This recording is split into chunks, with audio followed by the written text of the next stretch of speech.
Les boîtes de nuit continuent de broyer du noir. Les 1600 discothèques de France ne sont toujours pas autorisées à rouvrir, Covid oblige.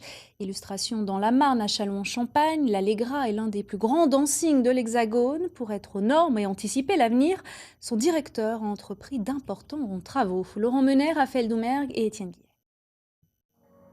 À l'extérieur, une employée s'affaire à des travaux de peinture, en musique, histoire de se donner du courage. À l'intérieur, ça ne chôme pas non plus.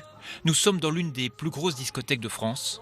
L'établissement est fermé depuis la pandémie, mais en coulisses, le directeur prépare la réouverture.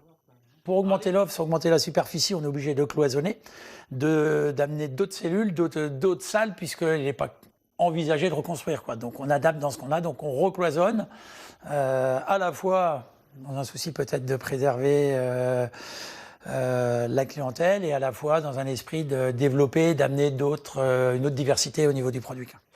En temps normal, 55 salariés travaillent ici. La plupart sont au chômage partiel. Seuls 7 continuent à travailler. Habituellement, Hugo est aux platines. Maintenant, il assure la partie électrique. L'optimisme du patron un peu qui se dit qu'il veut faire plein de choses et tout, ça vous procure quoi comme sentiment? C'est contagieux, hein. C'est contagieux.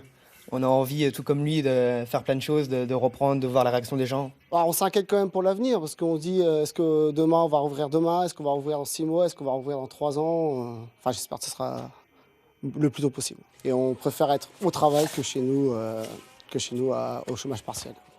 Dans le monde d'avant, l'endroit accueillait jusqu'à 2000 personnes par soir, avec des pistes de danse bondées. Impossible désormais. On envisage ici, pour se diversifier, de créer un restaurant-spectacle et des bars à ambiance. Nous traversons là la partie terrasse qui va être également adaptée, transformée pour la partie restauration de façon à aborder également un côté extérieur. Reste que comme les gérants des quelques 1600 discothèques en France, chacun attend une date de réouverture, grande inconnue encore à ce jour.